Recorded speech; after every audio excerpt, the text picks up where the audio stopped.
अस्सलाम वालेकुम। उम्मीद करता हूँ तमाम लोग खैर खैरियत से होंगे। और आज की इस वीडियो में मैं आपके साथ जो वीज़ाज़ रिफ्यूज़ हो जाते हैं उनके ऊपर डिस्कस करूँगा कि उनका क्या करना चाहिए। रिकन्सिडरेशन या अपील या प्री एक्शन प्रोटोकॉल वो किया जाना चाहिए या नहीं किया जाना चाहिए। कौन सी कंट्री का अपील का क्या प्रोसेस है, आपको अपील में क्या चांसेस भी होते हैं वीज़ा लगने के या नहीं होते हैं। तमाम तर मालूमात आपको आज इस वीडियो में फ़राहम की जाएंगी। वो तमाम लोग जिन्होंने चैनल सब्सक्राइब नहीं किया वो चैनल सब्सक्राइब कर लें। वीज़ा रिफ्यूज़ल बिल्कुल होती रहती है और ये तो झूठ है कि अगर कोई कहे कि वीज़ा रिफ्यूज़ नहीं होता। बहुत सारे कंसल्टेंट्स हजरात झूठ भी बोलते होंगे, लेकिन मैं बताता हूँ कि जनाब वीज़ा रिफ्यूज़ होते रहते हैं। ज़रूरी नहीं है। अब आपके पास अगर डॉक्यूमेंट्स जो हैं वो पूरे हैं तो पूरे डॉक्यूमेंट्स के ऊपर वीज़ा मिलेगा ही मिलेगा, ऐसा नहीं होता। वीज़ा ऑफिसर्स ने किसी को देना है और किसी को नहीं देना। आप उसमें भी आ सकते हैं कि जिसको वीज़ा मिलना चाहिए और उनमें भी आ सकते हैं जिनको वीज़ा नहीं मिलना चाहिए। तो इसलिए सबसे पहले तो आपने अपना माइंड ये बनाना है कि वीज़ा जो है वो किसी का इख्तियार नहीं है सिवाय वीज़ा ऑफिसर का, या आपकी किस्मत है।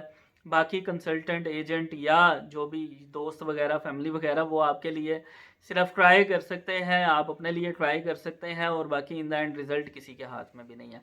तो वीज़ा रिफ्यूज़ल होती रहती है। और वीज़ा रिफ्यूज़ल के ऊपर क्या करना चाहिए, सबसे पहले तो आप लोगों को घबराना नहीं है, परेशान नहीं होना, ठीक है। और वीज़ा की रिफ्यूज़ल के ऊपर आपने ये नहीं सोच लेना कि अब आपके लिए सारा कुछ बंद हो गया, अब आप जो है वो कुछ नहीं कर सकते हैं, अब आप जो है वो किसी काम के नहीं हैं। ऐसा नहीं है। ऐसे ऐसे लोग भी आते हैं हमारे पास जिनकी 8-8 10-10 दफ़ा रिफ्यूज़ल होती है, लेकिन फिर भी उनका किसी अच्छे कंट्री का, बड़े कंट्री का वीज़ा लग जाता है। तो इसलिए इसमें परेशान होने वाली बात नहीं होती। दूसरी बात ये है कि अगर आप का वीज़ा रिफ्यूज़ हो जाता है तो आपको क्या करना चाहिए। सबसे पहले आपने ये देखना है कि आपकी प्रोफ़ाइल को आप किस तरीके से बेहतर कर सकते हैं। प्रोफ़ाइल को बेहतर करना सबसे पहले सबसे मोस्ट इम्पॉर्टेंट है। अगर आप कोई वीज़ा का रिफ्यूज़ल लेटर देखें, ख़ास तौर पे जैसे अगर आप जो है वो कनाडा का ही देख लें, अगर आप वीज़ा रिफ्यूज़ल लेटर, उसके अंदर क्या लिखा होता है कि you are welcome to reapply but if your circumstances change. यानी अगर आपके सर्कमस्टेंसेस जो हैं वो बदलते हैं तो आपको वो आप दोबारा अप्लाई करें, आपको हैप्पीली जो है वो वीज़ा दे सकते हैं। सर्कमस्टेंसेस लोग चेंज नहीं करते, दोबारा से वीज़ा अप्लाई करना शुरू कर देते हैं। अब सर्कमस्टेंसेस कैसे चेंज किए जाएँ।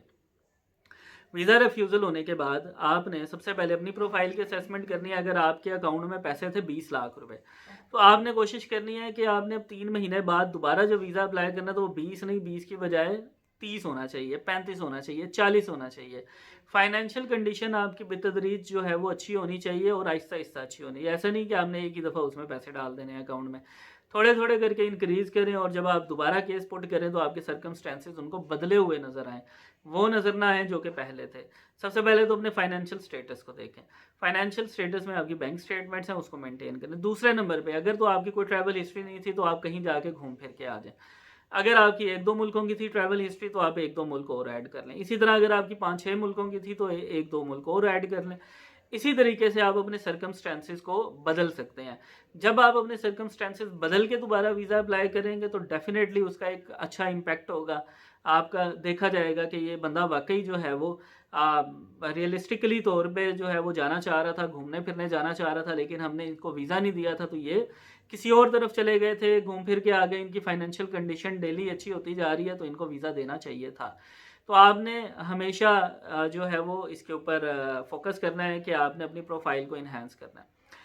अगली बात कि आपको अपील करनी चाहिए कि नहीं करनी चाहिए। देखें, अब सर्कमस्टेंसेस ऐसे होते हैं कि बहुत सारे लोग समझ रहे होते हैं उनकी प्रोफाइल बिल्कुल अच्छी थी, उनके पास सारे ही डॉक्यूमेंट्स हैं जो कि एम्बेसी को चाहिए था, फिर भी वीज़ा रिफ्यूज़ कर दिया। तो देखें, अगर 100 लोग वीज़ा अप्लाई कर रहे हैं ना, तो 100 के 100 के पास डॉक्यूमेंट पूरे हैं तो वो वीज़ा अप्लाई कर रहे हैं। ऐसा नहीं है कि अब 100 के 100 लोगों को वो वीज़ा दे दें। उन्होंने 15, 20, 25, 30 या बहुत अच्छे सर्कमस्टेंसेस में 50 लोगों को वीज़ा देना है। तो आप ये नहीं कह सकते कि उन जो जिन लोगों को वीज़ा मिले हैं उनकी भी प्रोफाइल आपके जैसी थी। डेफिनेटली उनकी प्रोफाइल के अंदर कोई ना कोई चीज़ एक्स्ट्रा हो सकती है, अच्छी हो सकती है। इसका ये मतलब नहीं है कि आपकी प्रोफाइल बुरी थी। इसका मतलब ये है कि जो आपके साथ कंपटीशन में थे उनकी आपसे अच्छी थी प्रोफाइल। तो सबसे पहले ये आपने अंदाज़ा लगाना है कि आपकी प्रोफाइल में कहीं ना कहीं थोड़ा सा जो है वो डिफरेंस है। आप उस डिफरेंस को पूरा कर लें। हम लोग आपको गाइड कर सकते हैं कि ये डिफरेंस है या नहीं है। तो बाज़-औक़ात हमारे हाथ में भी आके वीज़ाज़ रिफ्यूज़ होते हैं। तो लेकिन उसका ये मतलब होता है कि जिन लोगों की आपके साथ एप्लीकेशंस वहाँ पे पड़ी हुई हैं वो कंपटीशन में आपकी उनसे थोड़ी सी कम थी प्रोफाइल, तो थोड़ी सी कम के ऊपर आपने अपील कर देनी है। अपील करने का प्रोसेस हर रिफ्यूज़ल लेटर में लिखा होता है। यूके की अपील नहीं होती, लेकिन यूके का प्री एक्शन प्रोटोकॉल होता है। मैं बारहा अपनी वीडियोस में बता चुका हूँ, लोग बार बार यही बात के ऊपर बहस करते हैं कि इसकी तो अपील का राइट ही नहीं है, तो आप कहाँ से इसकी अपील करा देंगे। तो हम अपील नहीं करवाते, हम प्री एक्शन प्रोटोकॉल करवाते हैं। ये बेसिकली कंप्लेन होती है, complain against the visa officer के उन्होंने आपकी फ़ाइल को सही तरीके से असेस नहीं किया है। तो आपको ये अपील नहीं करनी होती, आपको कंप्लेन करनी होती है। तो कंप्लेन का राइट आपके पास होता है। और बहुत सारे ऐसे लोग हैं जिन लोगों के वीज़ाज़ इस तरह से अप्लाई हुए, उनके रिफ्यूज़ हुए, उनका प्री एक्शन प्रोटोकॉल में गए और उनको उसके ऊपर वीज़ाज़ मिल गए। कल के दिन में ही हमारे 2 लोगों के वीज़ाज़ प्री एक्शन प्रोटोकॉल पे अप्रूव हुए हैं। तो ये मामलात भी होते रहते हैं। इसके अलावा जो बाकी शेंगन कंट्रीज़ हैं उनकी तरफ से अपील का राइट दिया जाता है। यानी आप कंप्लेन नहीं, आप अपील ही कर सकते हैं। तो अपील करने के तरीक़ेकार डिफरेंट होते हैं हर एम्बेसी के। जैसे स्पेन एम्बेसी है, उसकी पाकिस्तान में भी अपील होती है, उसकी स्पेन में भी होती है, मैड्रिड में। आप पाकिस्तान में करना चाह रहे हैं तो आप यहाँ पे कर सकते हैं ईमेल के थ्रू, या कोरियर करवा दें अपनी अपील को।